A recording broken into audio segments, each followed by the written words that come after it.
Hello, my little fuzzy bat butts, and welcome to another one of our Discussion Tuesday videos. I'm very excited to be back with you and having another one of these wonderful discussions. These videos are sponsored by Vampire Freaks. Please also be sure to follow the link down below in my description bar of the journal entry that I will be writing along with this video.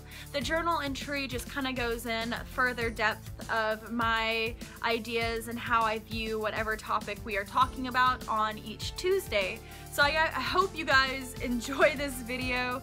Please feel free in the comments down below to add to the discussion and to express your thoughts on whatever topic it is that we are tackling. So what we're going to be talking about today is how do you see / experience the impact of social media on the goth scene? I love social media. I think the number one thing I love the most about social media is how easy it is to get to connect with people from the other side of the globe and all the different viewpoints you get to see from so many different people.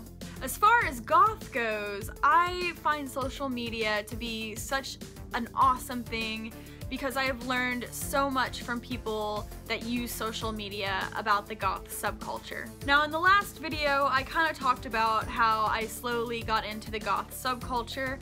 Well, the internet played a huge role in me finding all of these 80s post-punk bands and all of this new wave and new romantic and gothic rock and ethereal, all this music and all these soundscapes were just at my fingertips thanks to the internet and social media. A lot of the bands that I really love today I found out about through, if it wasn't through Wikipedia articles and just like really scouring the internet to find these really old school post-punk bands, it was through people that I had met in social media and their word of mouth and telling me different bands to look up where I could have a discussion with them and be like, hey, I really like this band.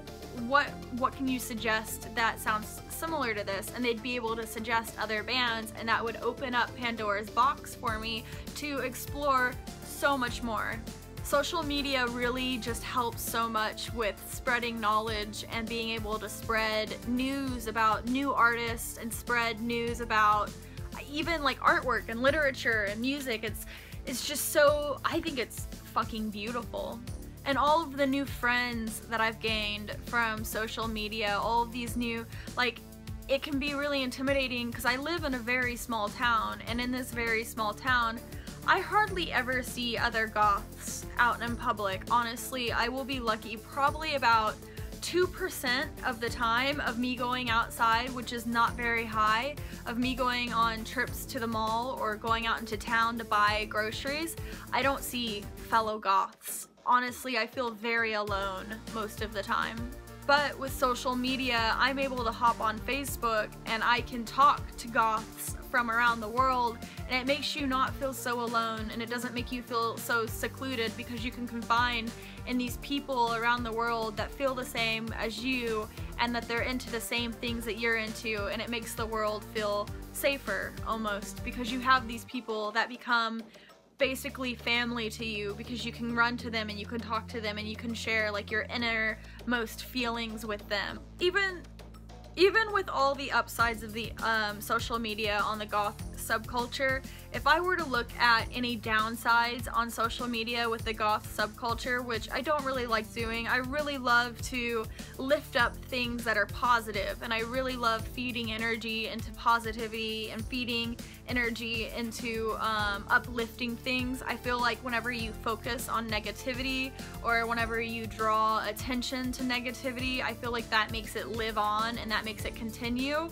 But I'm going to very lightly just tread over what I see as negative aspects of social media on the goth scene, which is really not that much because there's so much positive aspects that can be found and how it's helped grow the goth scene. But if we're going to look at negative things, there are a lot of people that can post things online without having their name attached to it, where they can post anonymously.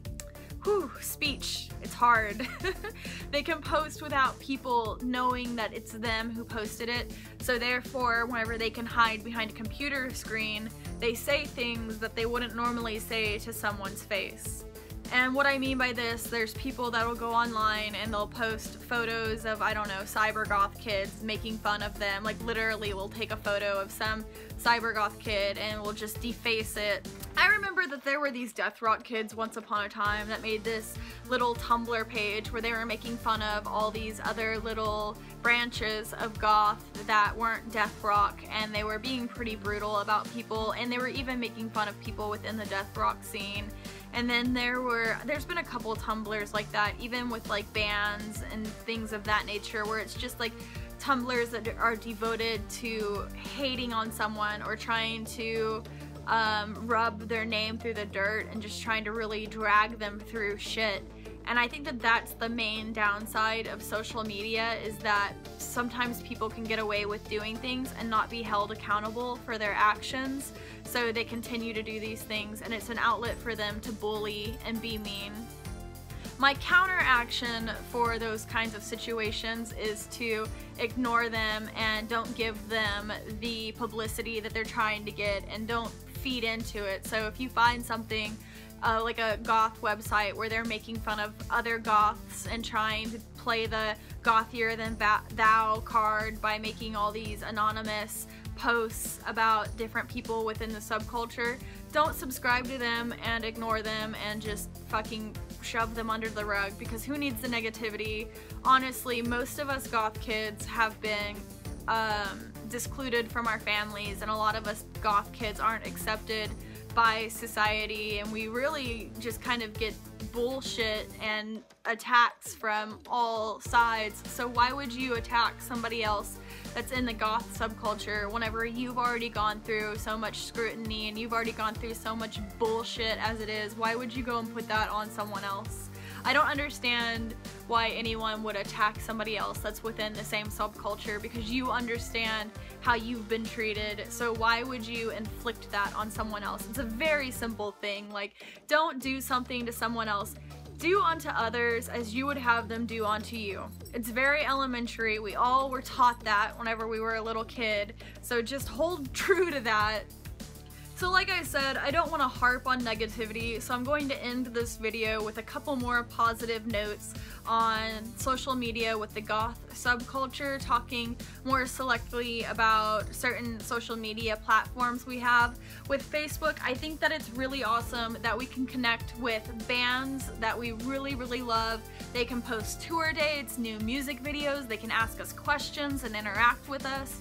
And even having my own band, I love being able to use social media to talk to you guys and figure out what venues you want us to play at, talk to you about music video treatments and what you guys would like to see from us. So from that side of the fence, and also even with my YouTube, me being able to connect with you guys more and having it where you guys can connect with me more, it's really gratifying, and it makes the world feel a lot more small, and I don't feel so alone anymore, where I can connect with all of you guys, and it really helps me, and I'm sure it helps a lot of people out there as well to not feel so lonely, or just it takes away the sadness and the empty feeling whenever I can connect with you guys like that. I also really love Instagram because I feel like that gives you a window into everyone's life, and it lets you kind of live vicariously through everybody else and learn lessons through other people. So please feel free down below in the comment section to leave a comment saying how you feel or experience the impact of social media on the goth subculture. I'd really love to read your viewpoints and what perspective you have on this topic. I love you guys so much. I hope you enjoyed this video. I look forward to making another one of these videos next week for you. Please feel free to leave suggestions down below for what you would like to see. Also, please feel free to check out the journal entry I made accompanying this video on Vampire Freaks. This video was sponsored by Vampire Freaks, so feel free to follow those links down below in the description bar. I love you guys so much. Thank you for watching. I'll talk to you again very soon. Mwah. Tschüss. Tschüssi.